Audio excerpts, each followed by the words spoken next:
Hello everyone, welcome to Meera's kitchen. આ વિડીયોમાં હું તમને બહાર જે રેડી બાજારમાં માઝા અથવા તો ફ્રૂટી મળતી હોય છે એ ડ્રિંક ઇઝીલી તમે ઘરે બનાવી શકશો અને પ્લસ આ પલ્પ તમે ફૂલ યર માટે સ્ટોર બી કરી શકશો।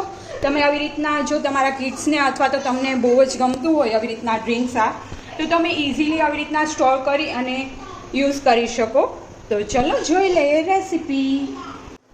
તો અત્યારે એક કાચી કેરી લઈ લઈશું।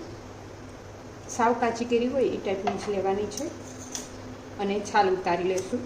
છાલ ઉતારી અને કટકા કરી લેવાના છે। તમે આ કાચી કેરી લેશો તો જ આનો ટેસ્ટ ફાઇન આવશે, બાકી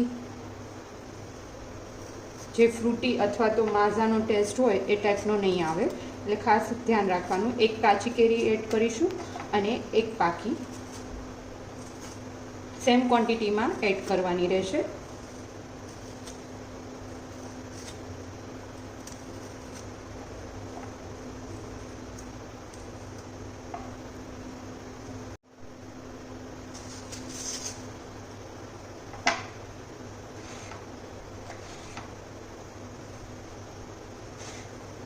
મોટા મોટા પીસીસ કરી લઈશું અને આને તમે સ્ટોર બી કરી શકશો ફ્રીઝરમાં ફૂલ યર માટે। જ્યારે તમને મન થાય તમે ઇન્સ્ટન્ટલી બનાવી શકશો।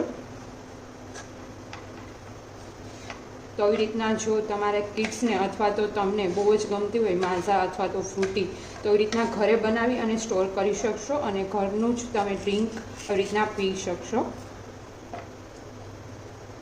જેવડી સાઇઝની આપણે કાચી મેંગો લીધી હોય એવડી જ સાઇઝની આપણે એક પાકેલી મેંગો લેવાની છે અને છાલ રિમૂવ કરી દઈશું। અને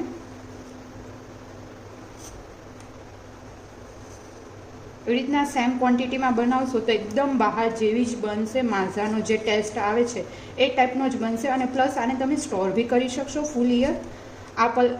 આ જે પલ્પ રેડી થાય એને તમે ફ્રીઝરમાં એરટાઇટ કન્ટેનરમાં સ્ટોર કરી શકો અને જ્યારે તમારે બનાવવું હોય ત્યારે આવી રીતના આમાં જેવી રીતના તમને પ્રોસેસ બતાવીશ એ જ રીતના કરી દેશો એટલે ઇઝીલી બની જશે માઝા।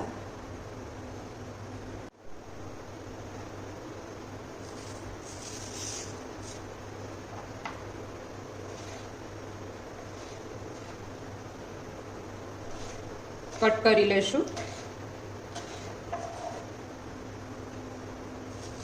તમે આ મારો વિડીયો ફર્સ્ટ ટાઈમ વોચ કરતા હોય અને હજી સુધી મારી ચેનલને સબસ્ક્રાઈબ ના કરી હોય તો જલ્દીથી મારી ચેનલ સબસ્ક્રાઈબ કરી લેજો અને બેલ આઇકન પ્રેસ કરી લેજો, જેથી કરીને આવા જ લેટેસ્ટ વિડીયોના નોટિફિકેશન તમને મળી શકે અને તમે મારા લેટેસ્ટ વિડીયો જોઈ શકો।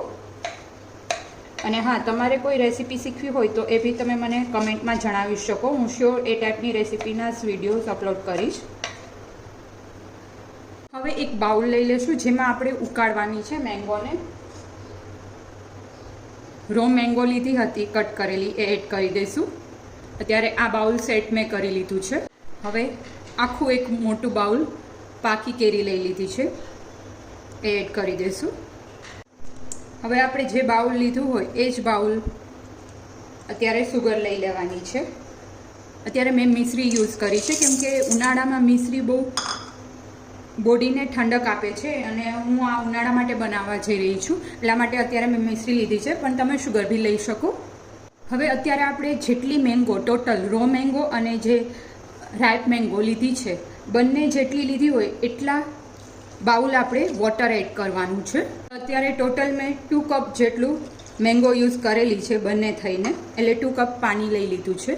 હવે આને આપણે ઉકાળી લેવાનું છે, એકદમ સોફ્ટ થઈ જાય ત્યાં સુધી આપણે એને કૂક થવા દેવાનું છે। આવી રીતના પાણીમાં જલાવતું રહેવાનું છે અને સુગર બી મેલ્ટ થઈ જશે। તો આવી રીતના એકદમ ઉકળવા માંડશે અને ફૂલ્લી કૂક થઈ જાય ત્યાં સુધી આપણે આવી રીતના ઉકળવા જ દેવાનું છે। વચ્ચે થોડી વારે આપણે હલાવતા રહેવાનું છે।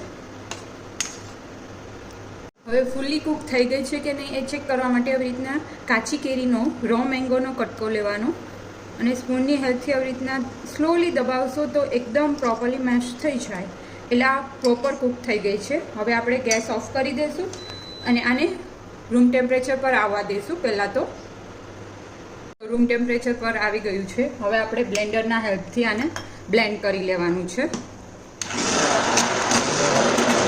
તમે મિક્સરમાં બી કરી શકો.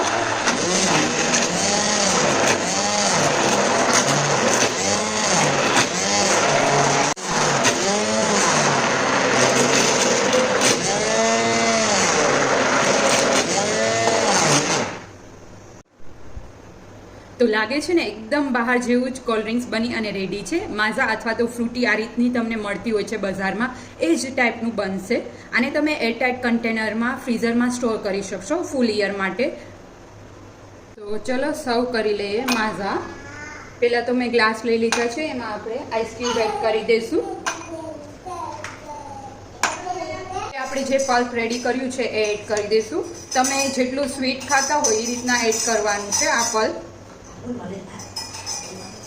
તો હાફ જેટલું આ પલ્પ અત્યારે એડ કરીશું, કેમ કે બહુ સ્વીટ નથી. જો તમે વધારે સ્વીટ ખાતા હોય તો સુગર થોડી વધારે એડ કરવાની, અથવા તો પલ્પ વધારે એડ કરો તો બી ચાલે.